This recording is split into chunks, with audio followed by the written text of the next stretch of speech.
Little St James in the Virgin Islands is a picture-perfect playground for the super rich. But it's never been seen like this before.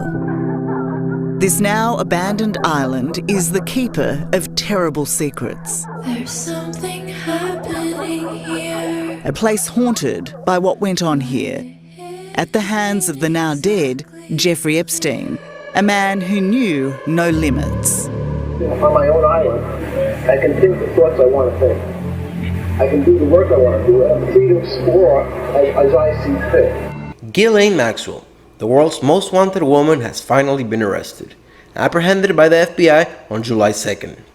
Apparently, the FBI had to breach the door because once Maxwell saw them coming, she tried running away, and when they found her phone covered in tinfoil because she thought it could avoid detection. A misguided effort indeed. Now, this arrest could bring the world revelations about many of its leaders. Lots of juicy things may come out, and indeed, they are starting to. Sort of.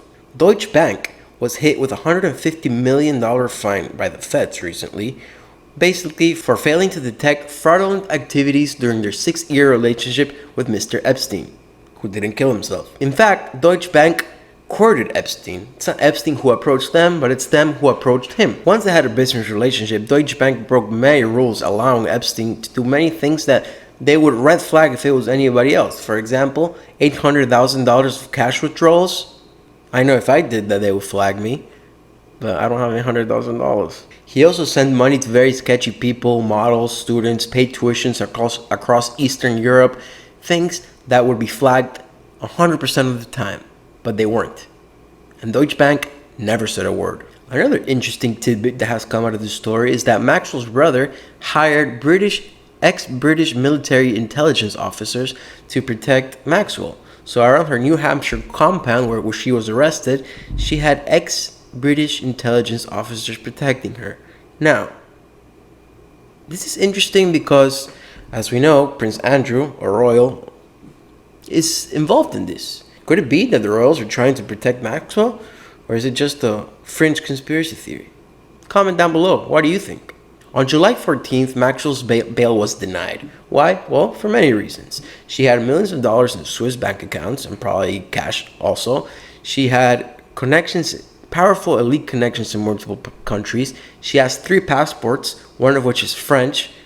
And that's important because the French don't extradite their own citizens. Apparently, she's also married, but she won't say to who, so the feds are saying that that's another reason why she's not cooperating.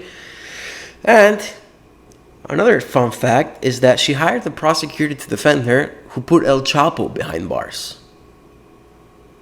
I guess everybody defends their day in court and to be defended by a lawyer, but would I take that case? Probably just to get the details, you know? Now, this case is really important because we need to go, how far did this conspiracy go? How high does it go? Who was involved? Royals? Billionaires? Heads of state? Fox News was kind enough to provide us with some evidence. But then, the communist news network was even kinder to correct them. Seriously, guys? How is the mainstream media not 100% on board with this? No politics here, people. Let's see what happened. Let's see who's involved. While we may never know Jeffrey Epstein's true fate, Maxwell may shed some light on the crimes they committed together. You think she'll talk, or you think she'll get suicided like her former lover and boss? Comment your opinion down below. Like, subscribe, Ginger out.